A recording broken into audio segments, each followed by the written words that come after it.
One other quick note here. We were talking about concert tickets and the craziness of that, right? So the other move that's starting to happen now is, and we've seen this a lot over the last year or two, in order to make impressive chart impact, artists putting concert tickets in bundled with items, or in other words, buy a concert ticket, get my album for free.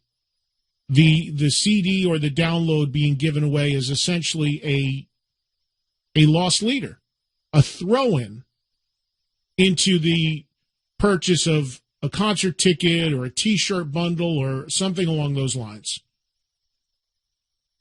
And we're seeing that a lot, and now there is a push with the Billboard charts to separate that so that you can't do that, so that if you're giving your record away with a concert ticket, it shouldn't qualify for the charts because it's not actually being sold. There was that interesting story with Bon Jovi about a year ago, where a year after Bon Jovi's latest album, This House Is Not For Sale, came out, the album went to number 1 again on the Billboard charts. Why? Because he gave a copy of it away to everybody who bought a concert ticket. And that was factored in and counted as sales. There's an article that came out in the New York Times a couple days ago. I'm not going to read the whole thing because I want to give you guys time on the phones here. Written by Chad Batka. And the headline is, a Billboard number 1 is at stake. So here's an album with your Taylor Swift hoodie. About half of the 39 titles that topped the charts last year were sold as part of ticket or merchandise bundles. Now even some who benefited from the strategy are complaining. And I'll tweet the link out to this article if you're interested in this, want to read more about it. The use of so-called album bundles, tacking a download or CD to another purchase, is an age-old sales gimmick in the music industry, but now it's everywhere. Of the 39 titles that went to number 1 last year, at least 18 were sold as part of ticket or merchandise deals. One of the most prolific bundlers has been the Houston rapper Travis Scott, who last year claimed the top spot by selling keychains, hats, and access to concert tickets. The next big bundler may be Taylor Swift. While her new album has no announced release date, her website is already accepting advanced orders for the album to be part of deals that include hoodies for $65, a T-shirt for $40, or a smartphone stand for $20, in hopes of it hitting number 1 once it comes out. At the same time, behind the scenes, disputes have broken out between artists and Billboard's chart referees when the trade publication deems particular deals out of bounds, potentially costing musicians their shot at the top of the charts. Last month, there were 2 such disagreements. First, when a Christian rock group, Hillsong United, lost out to number 1 to Pink after some of its ticket sales were disqualified. And then in a bitterly contested race between DJ Khaled, a social media star in the orbit of Jay-Z, and Beyonce, and the eclectic rapper Tyler, the Creator. Bubbling under the weekly chart competition is the question of whether the top positions are being determined by the popularity of a new album or the swag sold with it. So basically what it's getting at, as the article goes on, is that Billboard, which is the arbiter of the charts that everybody really looks at, should not allow these sales to count when they're being bundled with concert tickets or hoodies. But you know what's fascinating to me about that? An artist like Taylor Swift, I would think, is popular enough she wouldn't have to do that. I would think her album's going to enter at number 1 just off the strength of her fan base first week anyway. And she's still one of the few people who can move CDs.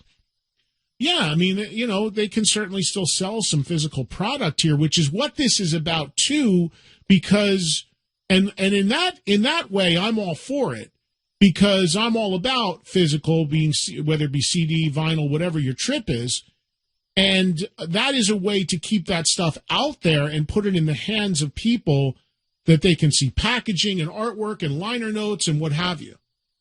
So in that regard, I kind of like the idea, because it's more difficult to sell physical, I guess. Well, not I guess, I know. But here's the other thing where you talk about, and I was talking about earlier, the people who really get beat on these fluctuating prices for concert tickets are the most diehard, loyal fans. Well, that's the same people who get beat on this deal. Because in the case of Bon Jovi, who did this a year after their record came out, well, the hardcore fans bought the Bon Jovi record the first week it came out. Now the tour happens a year later, a concert's coming, and you're getting another copy. What are you doing with two of them? Right? So it really, to do something like that a year later when a record is pretty much dead and the cycle is over, all you're going to do is get the chart hit on that, because most of the people who want the record have it already. And then the people who are sort of indifferent about a new record are getting it for free because they bought a concert ticket. So there's a lot of issues with this, and this is something that they're trying to figure out at Billboard, which is the highly regarded charts of all time in music, and the ones that tell you top singles and top sales and all that. But as streaming numbers have to come into account, and downloads and physical and CDs and vinyl and all the different ways people get music now factor in, they have to figure out how to pull apart where the music was essentially given away to count as sales, where it really shouldn't if it's given away. Eddie, you're forgetting the best part about that whole DJ Khaled story. Well, I don't even know who that is, which I'm proud to say as a rock guy. Pseudo-producer. He screams his name in the back of other people's songs and claims those songs are his. That's really who that guy, yeah. But anyway, his point of contention is, and get this, he's upset that Billboard omitted sales figures from albums sold as part of, and this is true, a bundle deal he made with an energy drink, where if you bought this energy drink online, you got a free download of his new album. Look, I've said this many times. The unfortunate thing about music now and new music now is the artists just want you to hear it, and maybe even know what it is and care about it. The idea of selling it is, outside of very few instances and outside of the hardcore fans, is virtually not even in play anymore. And look no further for proof of that than major artists essentially giving it away for the chart hit, to make it look like they're on the charts, or the record's charting again. That's why they're putting out 6 videos from records before the record even comes out. Just hear it.